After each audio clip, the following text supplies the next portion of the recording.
Hello friends, मैं A K. Prajapati आप सभी का स्वागत करता हूं हमारे यूट्यूब चैनल हिस्ट्री कर पर। फ्रेंड्स, आप लोग देख रहे हैं आरआरबी जेईई 2019 के पेपर सॉल्यूशन की सीरीज, जिसमें ये 26 मई 2019 का थर्ड शिफ्ट का ये पेपर है, जिसका हम पार्ट 3 डिस्कस करें, जिसमें हम बाकी के 71 से लेकर के 100% सब डिस्कस करेंगे। फ्रेंड्स, मैं आप लोगों से रिक्वेस्ट करूंगा, आप लोग वीडियो को पूरा देखें और जो भी कंसेप्ट आपको बताया जा रहा है उसे एक जगह नोट डाउन करें।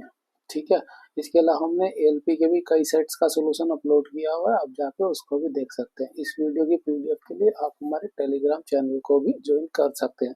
चलिए शुरू करते हैं आज के क्वेश्चन। 6+2 गुणा ब्रैकेट में है 1+2 का मान ज्ञात कीजिए। देखिए, इसका हम अगर ब्रैकेट, सबसे पहले हम ब्रैकेट को सोल्व करते हैं तो 1 और +2 हो जाएगा 3, है ना। तो 3 की गुणा हो जाएगी 2 से, कितना हो जाएगा, इस पूरे की वैल्यू हो जाएगी 6। तो 6+6 होता है ये 12। इस ऑप्शन में कहीं पे भी हमें 12 नहीं दिया गया, तो हो सकता है इस क्वेश्चन में एक टेक्निकल मिस्टेक हो, है ना। ये जो वैल्यू लिखी हुई है प्लस ना हो करके ये है भाग। ठीक है। अब भाग है तो हम इसे सोल्व करें तो क्या हो जाएगा, देखिए 6/2, इसको हम जोड़ दें कितना हो जाएगा 3, है ना। अब सबसे पहले भाग को सोल्व करते हैं, 2 से भाग करेंगे 3 हो जाएगा और 3 गुणा 3 9 हो जाएगा। ये इस तरह से हमारा ये ऑप्शन 9 करेक्ट हो जाएगा। नेक्स्ट क्वेश्चन, यदि a प्लस बी बराबर सी, डी माइनस सी बराबर ए और e माइनस बी बराबर सी है तो d प्लस एफ का अभिप्राय क्या है। ये रीजनिंग का क्वेश्चन है ना। a प्लस ए की एक होता है, b का मान 2 होता है और दो को, इन दोनों को जोड़ दें तो ये हो जाएगा 3। तीन नंबर होता है c का ना। d होता है 4 और c में से c होता है 3, 4 में से 3 घटा देंगे 1 आ जाएगा, है ना। यहाँ देखिए 5, ई का नंबर 5 होता है, बी का नंबर 2 होता है, घटा देंगे 3 आएगा जो सी का है। बस सेम ये इसमें भी करना है। ये डी का नंबर होता है 4 और एफ का नंबर होता है 6, दोनों को जोड़ देंगे कितना हो जाएगा 10। 10 किसका होता है, जे का। ऑप्शन बी हमारा यहाँ से करेक्ट हो जाएगा। नेक्स्ट क्वेश्चन, यदि पी ए एल ई को 2134 लिखा जाता है, अर्थ को 41590 लिखा जाता है, तो P E A R L को कैसे लिखा जाएगा। ठीक है, ये कोड दे दिया गया। पी का कोड क्या मिलेगा, पी का है ये 2, ठीक है। ई का है 4, ए, ई के बाद ए है तो 4 के बाद है 1, है ना। आर, आर भी इसमें हैगा। आर तीसरे नंबर पे है तो तीसरे नंबर पे है 5, ठीक है। और एल बचा, एल है इसमें, यहाँ तीसरे नंबर पे है, ये 3 नंबर है इसका। तो क्या हो गया कोड इसका, 2124153, 2424153। ऑप्शन सी हमारा यहाँ पे करेक्ट हो जाएगा। नेक्स्ट क्वेश्चन, देखिए इतना बड़ा क्वेश्चन आपको सोल्व करने के लिए नहीं दिएगा, मैं पहले ही बता चुका हूँ। ऐसे क्वेश्चनों को आप छोड़ दीजिए, है ना, ये आपका सिर्फ टाइम ही खराब करेंगे। नेक्स्ट क्वेश्चन, ऋणात्मक आवेशित आयन को क्या कहा जाता है, वो किया जाता है ऋण आयन, है ना, अनायन। और इंग्लिश में नाम याद रखिए, और धन आयन जो है धन आवेशित आयन को बोला जाता है, वो क्या होता है, कैटायन। ठीक है, आप इसको याद रखिए। नेक्स्ट क्वेश्चन, इस प्रश्न में दो कथनों के बाद दो निष्कर्ष दिए गए हैं, उस निष्कर्ष को चुने जो तार्किक रूप से सबसे उपयुक्त हो। कथन है सभी फल टोकरियां हैं, तो ये हो गए फल जो सभी टोकरियां टोकरी हैं। कुछ टोकरी जार हैं, ये हो गया कुछ टोकरी जार हैं। निष्कर्ष क्या निकलेगा, कुछ जार टोकरियां, कुछ जार टोकरी में आ रहा है ना, दोनों का आधा आधा थोड़ा थोड़ा सर्कल आ रहा है तो कुछ हो जाता है। ऑप्शन ये हमारा पहला करेक्ट हो जाएगा। दूसरा क्या है, कुछ टोकरी फल नहीं है, यहाँ कुछ टोकरी फल है ना, तो ये नेगेटिव हो गया, तो ये गलत हो जाएगा। आंसर क्या हो जाएगा, केवल निष्कर्ष हमारा एक सही है, केवल निष्कर्ष एक उपयुक्त। ऑप्शन बी हमारा यहाँ पे करेक्ट हो जाएगा। नेक्स्ट क्वेश्चन, हल कीजिए। देखिए ये इक्वेशन दे दी गई है, इसको जो है हमें सोल्व करना है। तो हम डायरेक्ट इसके फॉर्मूले को खोल लेते हैं ना, ये ए ऊपर वाले को लिख लेते हैं, ये 3√3+1 का होल स्क्वायर हो जाएगा, है ना। तो इसको इसका ए प्लस बी का होल स्क्वायर का फॉर्मूला, इसको खोलें क्या हो जाएगा, √3 का स्क्वायर प्लस 1 इसका भी स्क्वायर करें तो यही आएगा +2√3 गुणा ए। ठीक है, इसको सिंप्लीफाई करेंगे तो ये स्क्वायर करेंगे 3 हो जाएगा, ये 1 हो जाएगा, ये 2√3। दोनों में कॉमन क्या है, ये जुड़ जाएगा ना, 4 + 2√3 हो जाएगा। ठीक है, इन दोनों में कॉमन क्या आ रहा है, ये आ रहा है 2, तो क्या हो जाएगा 2 + √3। ठीक है, अब देखिए दूसरा है √3 - 1, तो इसको डायरेक्टली लिख सकते हैं, ये हो जाएगा 2 ब्रैकेट में हो जाएगा 2 - √3, है ना। क्यों, इसका जो फॉर्मूला होता है ये तो सेम ही रहेगा, यहाँ पे साइन सिंबल जो है माइनस का हो जाएगा, बस आप इसको आप डायरेक्टली लिख दीजिए, है ना, a² + b² को, ये स्क्वायर ही बन रहा था, हमने इसकी वैल्यू को निकाल लिया है। इस √3 + 1 के होल स्क्वायर की वैल्यू हमें ये मिली, और √3 - 1 के होल स्क्वायर की वैल्यू हमें ये मिली, बस इसको डायरेक्टली आप रख दीजिए। ठीक है, तो इसका मान कितना हो जाएगा, 2 ब्रैकेट में 2 + √3 बटे में क्या आ जाएगा 2 - √3 प्लस यहाँ पे √3 - 1 है, उसकी वैल्यू ये हो जाएगी 2 ब्रैकेट में 2 - √3 बटे में हो जाएगा 2 प्लस वाला है तो ये प्लस वाली वैल्यू हो जाएगी 2 + √3। ठीक है, रूट 2 से 2 कैंसिल हो जाएगा दोनों में। अब देखिए यहाँ पे जो है हमें 2 - √3 और यहाँ पे 2 + √3 है, इसका एलसीएम ले लेंगे, क्या हो जाएगा 2 - √3 और ये 2 + √3, है ना, इसकी गुणा इसमें हो जाएगी, इसकी गुणा इसमें हो जाएगी, तो ये फिर से जो है 2 + √3 के होल स्क्वायर का फॉर्मूला बन गया। ठीक है, इसको सोल्व करेंगे तो क्या हो जाएगा, ये 2 + √3 है ना, इसको यहाँ लिख देता हूँ, ये हो जाएगा 2 का होल स्क्वायर प्लस √3 का होल स्क्वायर प्लस का 2 गुणा 2√3। ठीक है, तो क्या हो जाएगा, 4 हो जाएगा प्लस का 3 प्लस का 2 2 दूनी 4 है ना, 2 दूनी 4 हो जाएगा 4√3। ठीक है, इसको जोड़ दें तो क्या हो जाएगा, 2 और 4, 4 और 3 7, 7 + 4√7, तो बस यहाँ पे डायरेक्टली लगेगा 7 + 4√3। ठीक है, यहाँ पे देखिए ये माइनस का बन रहा है, तो बस ये साइन बदल जाएगा, क्या हो जाएगा 7 - 4√3। ठीक है, और ये प्लस माइनस हो रहा है, कट जाएगा, 7 और 7 कितना हो जाएगा 14। इसका करेंगे, ये ए इसको ए प्लस बी हो रहा है, ये ए प्लस बी ए माइनस बी क्या होता है, a² - b हो जाता है ना, तो इसका स्क्वायर कितना हो जाएगा 4, इसका स्क्वायर करेंगे 3, तो ये कितना आया अंतर, 1 ही आया, ऊपर क्या है 14, तो यही हमारा आंसर हो जाएगा, ऑप्शन सी हमारा यहाँ पे करेक्ट हो जाएगा। नेक्स्ट क्वेश्चन, निम्नलिखित में से ईंधन का उपयोग ताप विद्युत संयंत्रों में नहीं किया जाता। देखिए ईंधन कब किया जाता है, तेल का उपयोग किया जाता है, प्राकृतिक गैस का, कोयले का किया जाता है, यूरेनियम का नहीं किया जाता है। यूरेनियम का किया जाता है न्यूक्लियर पावर प्लांट में। ठीक है, उसे जो है नाभिकीय संयंत्र बोलते हैं, है ना, परमाणु संयंत्र। नेक्स्ट क्वेश्चन, एक कार्य जिसे 20 महिलाएं 16 दिन में कर सकती हैं, उसे जो है 16 पुरुष द्वारा 15 दिन में पूर्ण किया जाता है। एक पुरुष एक महिला की क्षमता का अनुपात ज्ञात कीजिए, है ना। एक कार्य है जो ये दोनों मिलकर के इतने दिन में पूरा करें, और ये दोनों जो है ना, महिलाएं 16 दिन में कर रही हैं और पुरुष जो 15 दिन में कर रही हैं, तो कार्य बराबर हो जाएंगे, दोनों ही वैल्यू बराबर हो जाएंगी। तो 20 महिलाएं एक कार्य को 16 दिन में कर रही है, उसी कार्य को जो है 16 पुरुष 15 दिन में कर दे रहे हैं। यहाँ वुमेन लिख देते हैं और यहाँ मैन, है ना, क्योंकि ये मैन कर रहे हैं और ये वुमन कर रही है।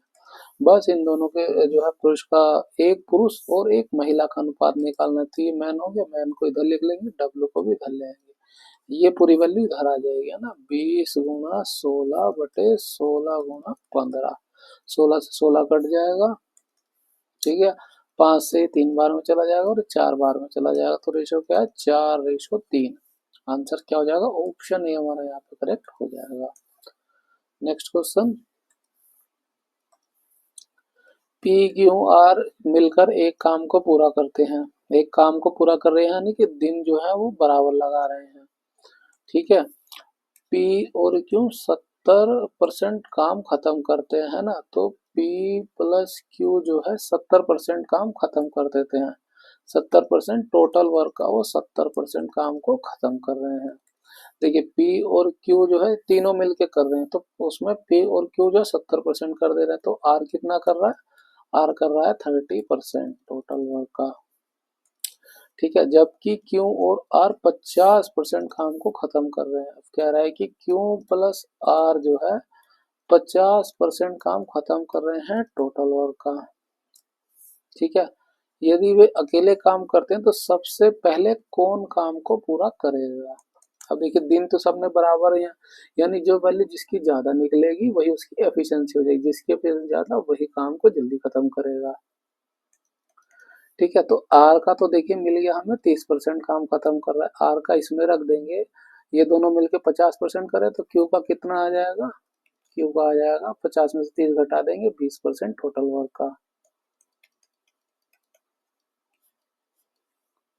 ठीक है, क्यू की वैल्यू इसमें रख देंगे, क्यू पी और क्यू 70% कर रहे हैं, 20% तो उसमें सिर्फ क्यू कर रहा है ना, तो पी कितना करेगा, 70 में से 20 घटा देंगे, आया 50% टोटल वर्क का।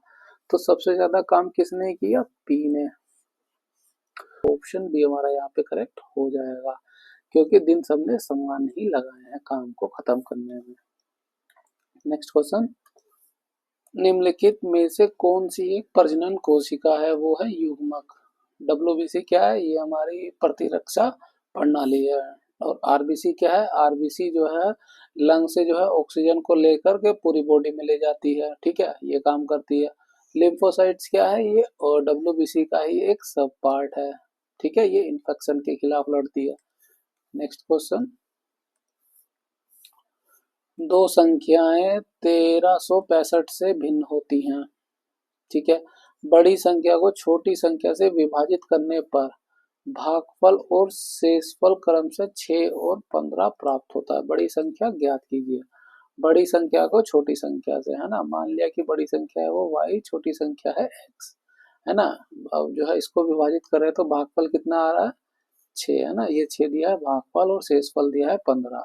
तो इसमें जब गुणा करें कितना हो जाएगा, ये 6x हो जाएगा। इसको जब इससे घटा रहे हैं तो कितना अंतर आ जा रहा है, शेषफल हमें 15 बच रहा है, तो ये y जो है बराबर कितना हो जाएगा, 6x माइनस के 15 के। 6x प्लस 15 का है ना, घटा रहे हैं हम, घटाने के बाद जो है शेषफल हमें 15 बच रहा है, तो y की वैल्यू जो है हमें 6x प्लस 15 मिल रही है। और दूसरा दिया है कि जो है दो संख्या 1365 से भिन्न है, यानी डिफरेंस दिया है एक तरह से, है ना। तो बड़ी संख्या y, y माइनस एक्स कितना हो जाएगा, ये हो जाएगा 1365, 1365। तो बस यहाँ से जो वैल्यू को रख दीजिए और आंसर निकाल लीजिए। बड़ी संख्या निकालनी है तो हम x का मान इसमें रख देते हैं। ठीक है, यहाँ से जो क्या हो जाएगा, ये x को हम इधर ले आते हैं और वो 1365 को इधर ले आते हैं, क्या हो जाएगा, y माइनस 1365 बराबर x हो जाएगा। इस x की वैल्यू को हम इसमें पुट कर देते हैं। ठीक है, तो क्या हो जाएगा, y बराबर 6, y माइनस 1365, ठीक है, प्लस का 15। इसको खोल लीजिए, ये 6y हो जाएगा माइनस 1365 गुणा 6 प्लस का 15। ठीक है, ये y आया, y को इधर ले आएंगे तो क्या हो जाएगा, 5y हो जाएगा, ये हुआ 5y। ठीक है, और इस पूरी वैल्यू को हम इधर ले आते हैं तो ये माइनस में तो इधर आके प्लस में हो जाएगा, 1365 1365 गुणा 6, थोड़ा सा ऊपर कर देता हूँ। ठीक है, तो ये पूरी प्लस में आ गई और ये आ जाएगा माइनस में, ये बराबर हो गया 5, 5 को हम बटे में ले आते हैं इधर। ठीक है, इसको पूरा कैलकुलेट मत करिए, यहाँ से भाग कर दिए, 5 से ये 3 बार में चला जाएगा। इसको थोड़ा नीचे कर देता हूँ मैं। ठीक है, तो 5 से 15 को भाग करूंगा 3 बार में चला जाएगा, और 5 से इसे भाग करूँ 5 दूनी 10, 5 5 5 सते 35, है ना, और 5 तिया 15 गुणा 6 माइनस का 3, ये आया, ये y की वैल्यू आ गई। बस इसको सोल्व कर लीजिए। अब गुणा करिए, 6 तिया 18, 6 तिया 18 हुआ, हासिल 1, 6 तिया 18, 7 छिंग 42 और 1 43 का 3 हो जाएगा, हासिल हो जाएगा 4, 6 दूनी 12, 12 4 कितना हो जाएगा 16, माइनस के 3 कर दीजिए, 1635। चेक करें आंसर क्या हो जाएगा, आंसर हमारा डी करेक्ट हो जाएगा, 1635। नेक्स्ट क्वेश्चन, इसको थोड़ा सा मैं ऊपर लिख कर देता हूँ।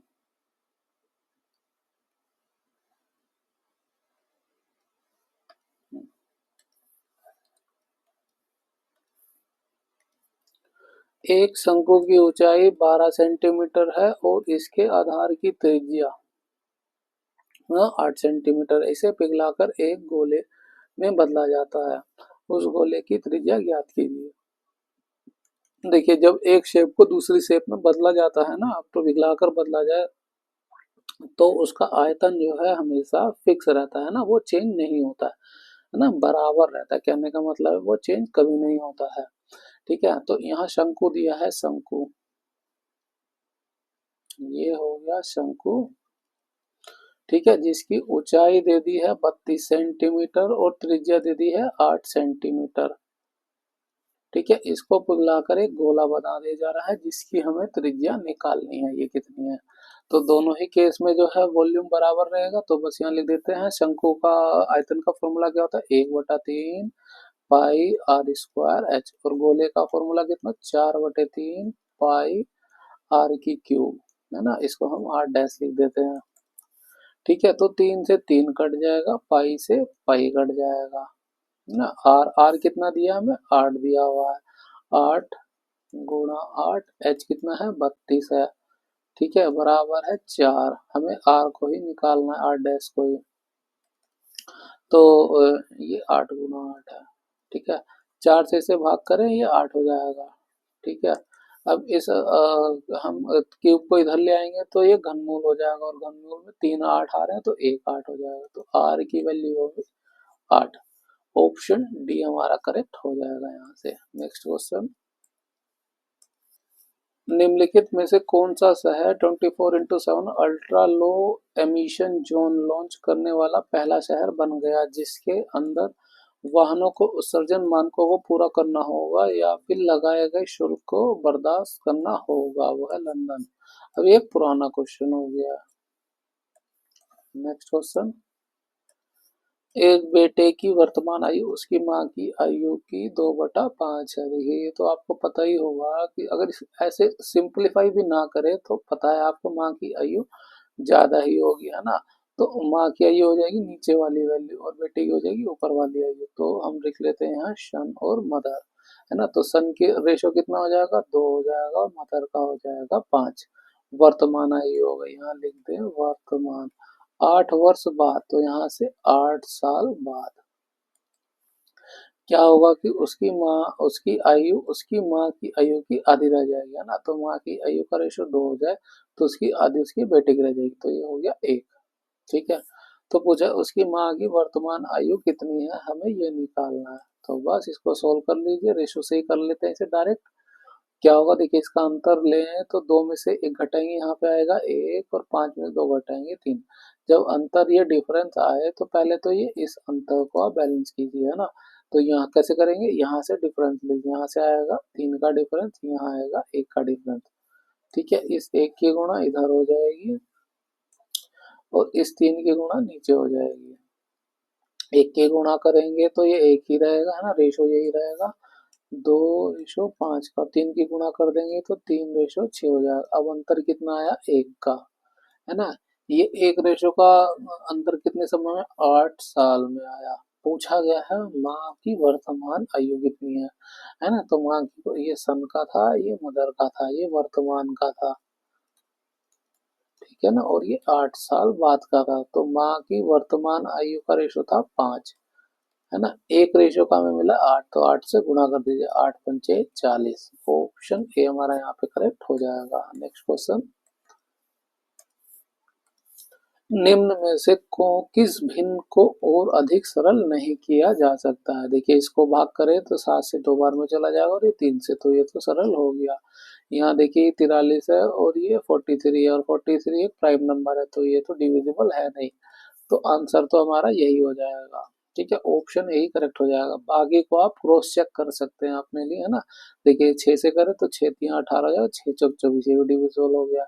इसको 4 से भाग करें, 4 एकम 4 दूनी 8, 4 तियां 12, है ना।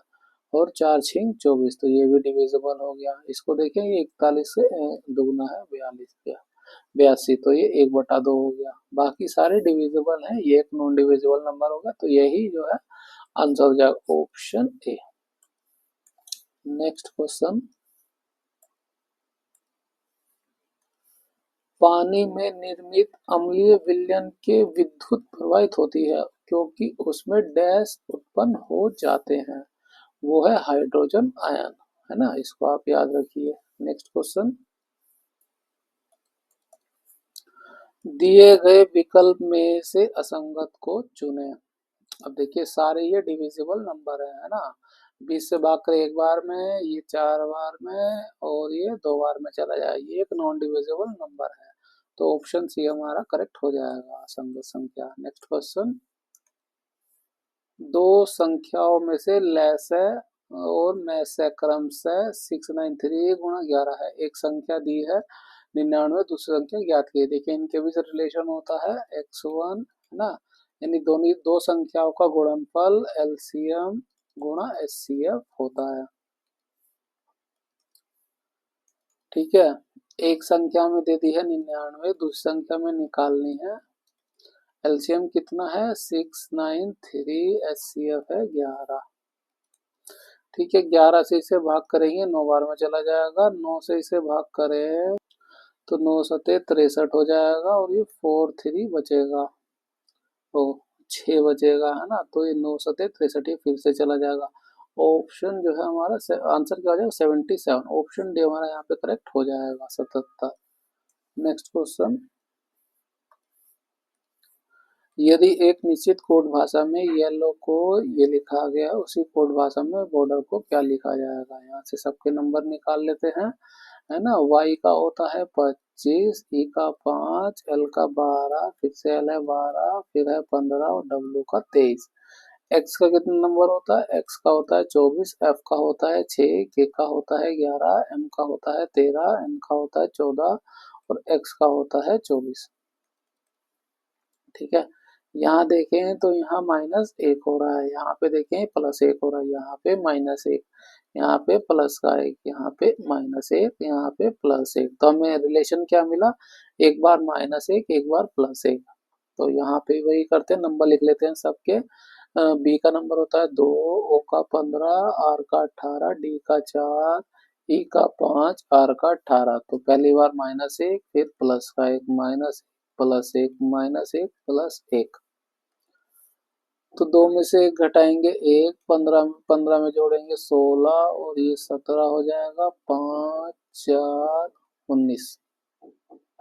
चेक कर लीजिए, ए हो गया 16 पी होता है, क्यू 17 होता है, ई 5 हो गया, डी 4 हो गया, और ये 19 एस हो गया। अब ये किस में आ रहा है, ए पी क्यू ई, ये डी है, A P Q E D S, A P Q E D S, option D हमारा यहाँ पे करेक्ट हो जाएगा।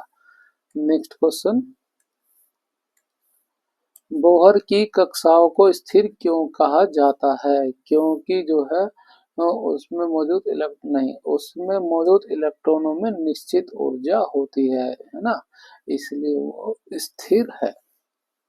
नेक्स्ट क्वेश्चन, कौन सी संख्या नीचे दिए गए संबंध को सही तरीके से पूर्ण करेगी। यहाँ देखिए 64, 64 का हम जो है ये कैसे आता है, इसमें साथ में एक जोड़ दे तो 8 हो जाएगा, और 8 का स्क्वायर कर दें, ठीक है, 8 का स्क्वायर कर दे तो 64 हो जाएगा। सेम यहीं पे करें, ये 8 है, हम इसमें एक जोड़ दे, कितना हो गया 9, 9 का स्क्वायर कितना हो जाएगा 81।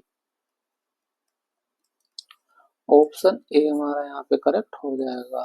नेक्स्ट क्वेश्चन, इनमें से किसका उपयोग परिपथ को विक्षेपित या विद्युत परिपथ को बंद करने के लिए किया जाता है, स्विच, है ना। तो सामान्य हो गया क्वेश्चन, यदि 1 + 10 ए ब्रैकेट में 1 + 10 बी बराबर 2 है तो a + b का मान ज्ञात कीजिए। देखिए इसे कैसे करेंगे, इसको हम एक बार इससे गुणा करेंगे, फिर एक बार इससे गुणा करेंगे, तो क्या हो जाएगा 1 + 10 b, है ना। अब इसकी एक बार इससे गुणा करें क्या हो जाएगा 10a। अब इसकी एक बार इससे करें क्या हो जाएगा 10a गुणा 10b। ठीक है, तो ये 1 आया बराबर में है 2, है ना। इस 1 को अगर हम इधर ले जाएं तो क्या हो जाएगा, ये बचेगा 1, है ना, माइनस में हो जाएगा। ये हुआ 10a प्लस 10b, इस वैल्यू को हम इधर ले आए तो ये प्लस में है, इधर आके माइनस में हो जाएगी, माइनस में 10a 10b बराबर में क्या बचा 10a प्लस का 10b। ठीक है, बस इसको थोड़ा सा आगे पीछे करके इस तरह से लिख दिया। अब इस पूरी वैल्यू को हम इसके बटे में ले आते हैं तो क्या हो जाएगा 10a प्लस 10b बटे में आ जाएगा 1 माइनस 10a 10b बराबर 1। ठीक है, इस पूरे की वैल्यू क्या होती है, ये होता है फॉर्मूला 10a प्लस b का, है ना, बराबर में है 1। और 10 की टर्म्स में एक का मान कितना होता है, वो होता है 10 45 डिग्री का। तो a प्लस बी की वैल्यू कितनी मिली हमें, a प्लस बी मिला हमें 45 डिग्री। ऑप्शन डी हमारा यहाँ पे करेक्ट हो जाएगा। नेक्स्ट क्वेश्चन, यदि उत्तर पूर्व पश्चिम हो जाता है, ये हो गया हमारा ईस्ट, ये हो गया वेस्ट, ये हो गया नॉर्थ, ये हो गया साउथ, है ना। कह रहा है कि ये जो उत्तर पूर्व है ये पश्चिम हो गया, तो ये कितना मूव हो गया 135 डिग्री। और इसमें देखिए थोड़ा सा गलत भी लिखा हुआ है, हालांकि इस लाइन की हमें जरूरत भी नहीं है तो इसे छोड़ दीजिए। तो पश्चिम क्या होगा, है ना। अब ये जो है उत्तर पूर्व जो है इधर घूम के आ गया तो पश्चिम क्या हो जाएगा, उत्तर पूर्व हो जाएगा। ठीक है, तो आंसर क्या हो जाएगा, उत्तर पूर्व। ऑप्शन बी हमारा यहाँ पे करेक्ट हो जाएगा। नेक्स्ट क्वेश्चन, कितने प्रतिशत ब्याज की दर पर कोई राशि 30 वर्षों में स्वयं की दुगनी हो जाएगी, है ना। कोई राशि है 100%, तो वो 30 साल में जो है दुगनी हो जाएगी। दुगनी होकर कितनी देगी 200%, है ना। तो क्या इस पे इंटरेस्ट जो मिल रहा है वो कितना हो जाएगा, वो 100% इंटरेस्ट मिलेगा, तभी वो दुगनी होगी, है ना। ये 100% इंटरेस्ट हो गया। तो ठीक है, ये हो गया एस आई इंटरेस्ट। और एस आई क्या होता है, ये होता है रेट इनटू टाइम, है ना। टाइम दिया हमें 30 साल का, तो हमें निकालना है दर, तो 100% बटा 30। एक जीरो से ये जीरो कट जाएगी, आ गया 10/3%। 10/3 नहीं दिया है ये, उसमें कर लेंगे, डिवाइड करेंगे, और तो ये कितना हो जाएगा 3 3 9 और एक शेष बचेगा, 3 सहित 1/3। ऑप्शन सी हमारा यहाँ पे करेक्ट हो जाएगा। नेक्स्ट क्वेश्चन, उस क्वेश्चन में कुछ नहीं दिया है तो आप सिंपल इंटरेस्ट को ही लेकर चलें। ठीक है, इस चीज का ध्यान रखिए बस। नेक्स्ट क्वेश्चन, निम्नलिखित जानकारी को ध्यानपूर्वक पढ़ें और नीचे दिए गए प्रश्न का उत्तर दें। 8 दोस्त P Q R S T U V W एक मीटिंग के लिए वृत्ताकार मेज के चारों ओर केंद्र भूमि होकर बैठे हैं।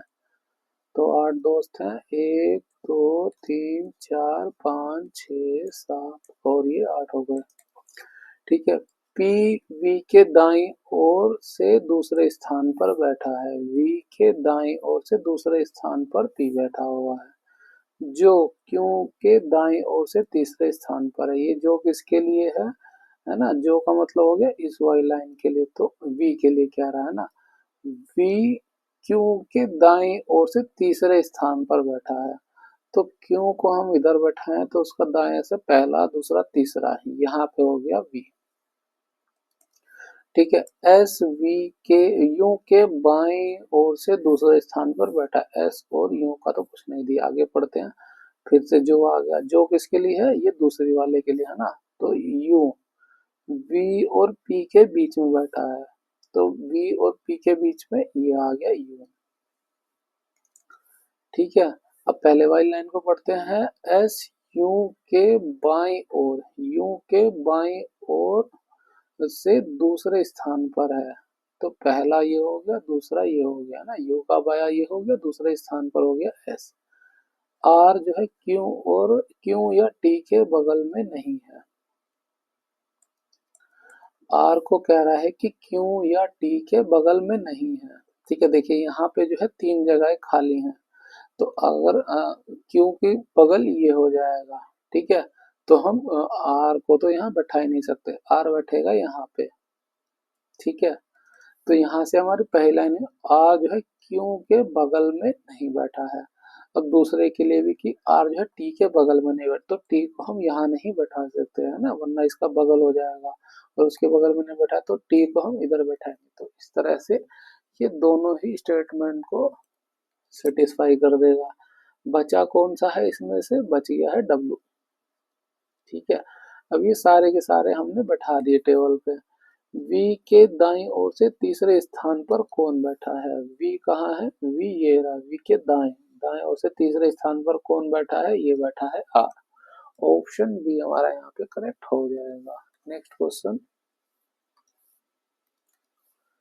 खट्टे दूध में कौन सा अम्ल मौजूद होता है, वो होता है लैक्टिक एसिड।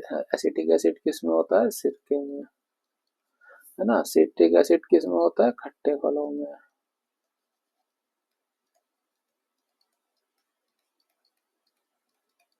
खट्टे फलों में, है ना, ये इतना इम्पोर्टेंट नहीं है। नेक्स्ट क्वेश्चन, निम्नलिखित श्रेणी में अक्षर के अनुपस्थित समूह को ज्ञात करें। अनुपस्थित समूह को निकालना है। ये डब्ल्यू किसका होता है, 23 का, सी का नंबर 3, एच का नंबर 8, आर का नंबर 18।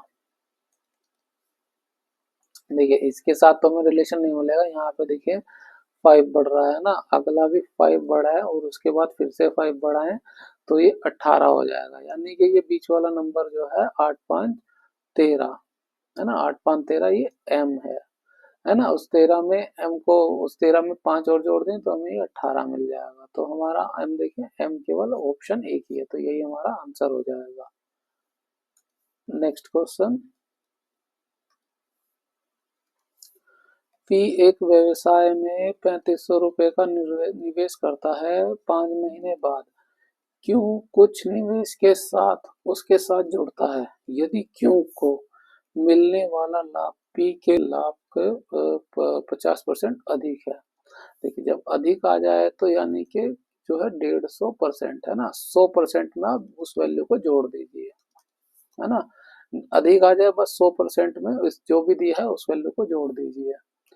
तो यदि क्यू को मिलने वाला लाभ है ना, तो लाभ मिल रहा है क्यू को पी के लाभ का, पी के लाभ का कितना है, 150% है, ये गुणा हो गया, है ना। पी को जितना भी मिल रहा है क्यू को उसका 150% मिल रहा है। ठीक है, और जो है हमें पता है प्रॉफिट क्या होता है, इन्वेस्टमेंट इनटू टाइम होता है। ठीक है, तो पी पी कितना इन्वेस्टमेंट कर रहा है, वो कर रहा है 3500 का, है ना। प्रॉफिट हो जाएगा, इसे इन्वेस्टमेंट गुना टाइम लिख देंगे, इन्वेस्टमेंट गुना टाइम, ये सब पी का हो गया, पी का इन्वेस्टमेंट, पी का टाइम। पी कितना इन्वेस्ट कर रहा है, 3500। ठीक है, और उसे टाइम कितना लग रहा है, देखिए यहाँ नहीं दिया है, तो आप 12 महीने का लेकर चलिए। ठीक है, प्रॉफिट कितना हो रहा है, ये हो गया 150% बाहर, जो बाहर लिखा हुआ हमने, और यहाँ से क्यू का भी लिख देते हैं, क्यू के वैल्यू हो जाएगा इन्वेस्टमेंट इंटू टाइम। तो जो है क्यू का इन्वेस्टमेंट पूछा है, तो यहाँ पे इन्वेस्टमेंट क्यू का टाइम, टाइम 5 महीने बाद, हमने 12 महीने, है ना, जनरली 12 महीने के लिए कंसीडर किया जाता है, तो 12 में से 5 घटा दे, 7 महीने क्यू ने इन्वेस्टमेंट किया है, तो ये हो गया 7 महीने। बस इसको आप सोल्व कर लीजिए, है ना। 7 से भाग करेंगे, 7 बचे हो जाएगा 35, इस ब्रैकेट को हटा दें और ये परसेंटेज में जो है इसको बटे में लिख देंगे, है ना। तो एक जीरो से ये जीरो कट गई, इस जीरो से एक जीरो और कट गई। ठीक है, ये कितना बचा, ये बचा 50, है ना। 7 से भाग कर दिया, 5 बचा और एक जीरो बची थी, 50 हो गया। अब इसकी गुणा कर दी, 12 पंचे हो गया 60, है ना, एक जीरो है इसकी, इसकी 15 से गुणा कर दीजिए, 15 छिका 90, 2 जीरो हो रहा है, 2 जीरो भी लगा दीजिए, हो गया 9000, 9000 रुपये इन्वेस्टमेंट किया। ऑप्शन ए हमारा यहाँ पे करेक्ट हो जाएगा। और फ्रेंड्स यहाँ पर हमारा पार्ट 3 कंप्लीट होता है। ठीक है, इस वीडियो की पीडीएफ के लिए आप हमारे टेलीग्राम चैनल को ज्वाइन कर सकते हैं। जितने ज़्यादा नंबर ऑफ क्वेश्चंस की प्रैक्टिस करेंगे आपके लिए उतना ही बेहतर होगा।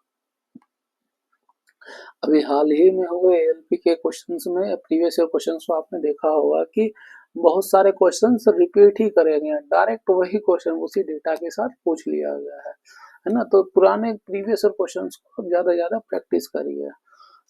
इस वीडियो को लाइक करें, शेयर करें और सब्सक्राइब करें हमारे चैनल को।